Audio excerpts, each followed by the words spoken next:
my truth and my love.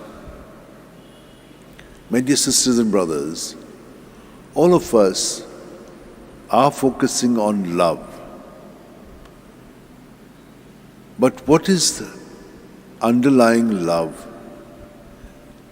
Sacrifice and self-giving, self-effacement. This is the truth. But when will these things happen to us? When we know who we are. What happens to us is the way we understand ourselves.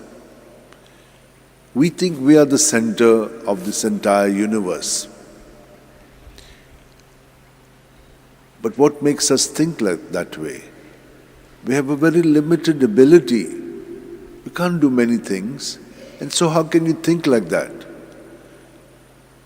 But that is what happens to us. And then we are muddled up in our own thinking. We know then that we have to rely on someone more than me. And so whom do we rely on? Maybe someone who is capable of doing some things. So we rely on them. But we realize that they also have limited abilities. So what is the truth? The truth will set us free. So we must be aligned to God, who knows everything and who does everything and in whom everything exists. He knows. This is the truth.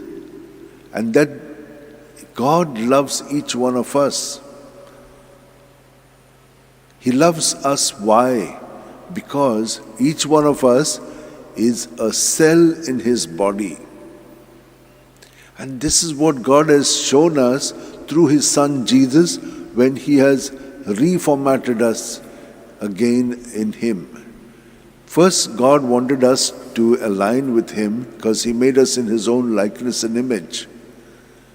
But we could not. Why? Because we were not obedient to the truth.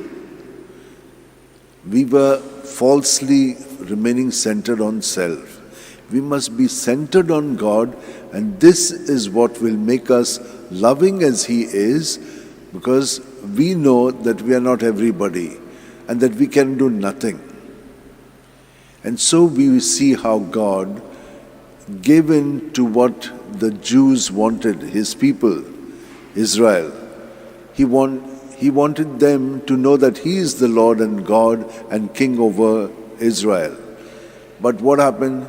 They got contaminated by others. See? And then they said, we want a king like they have a king. They're small kingdoms. They have a king, we also want a king. He finally gave them, through Samuel, anointed Saul. And we know how Saul was a great king, but he got jealous of David. We saw it these days. Jealous because, God has given him more power. He didn't see it that way, but looked at him as a threat. David had the heart of God, and he did forgive Saul, for he had threatened to kill him, and he let him go. This large-heartedness came to him.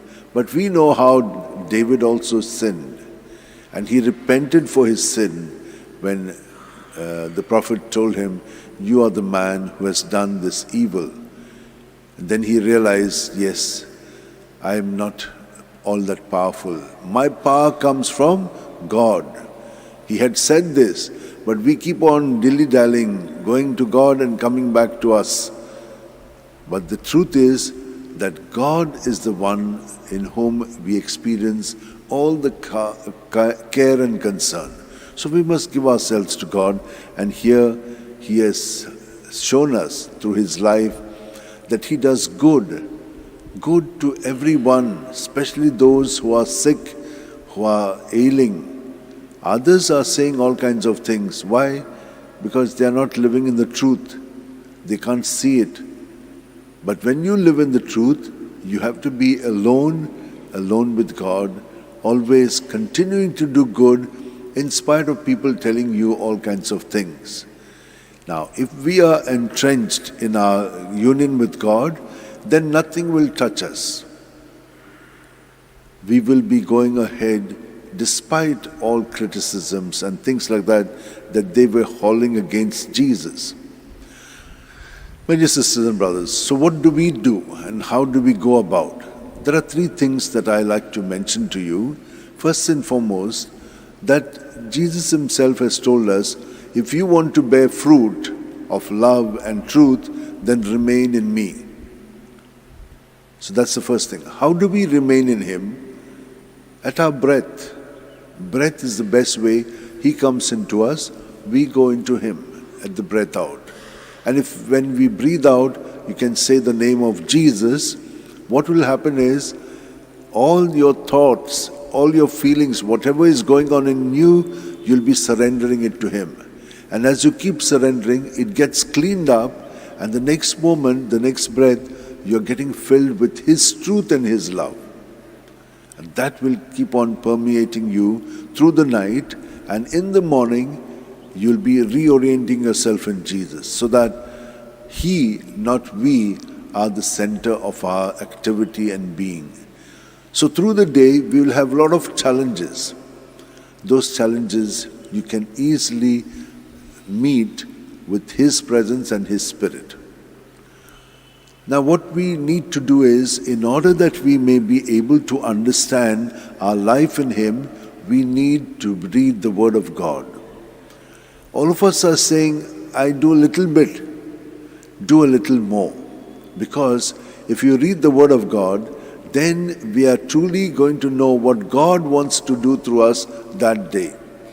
You're reading the Word of God, but he will tell you many things that what I or others will tell you will not have an effect on you.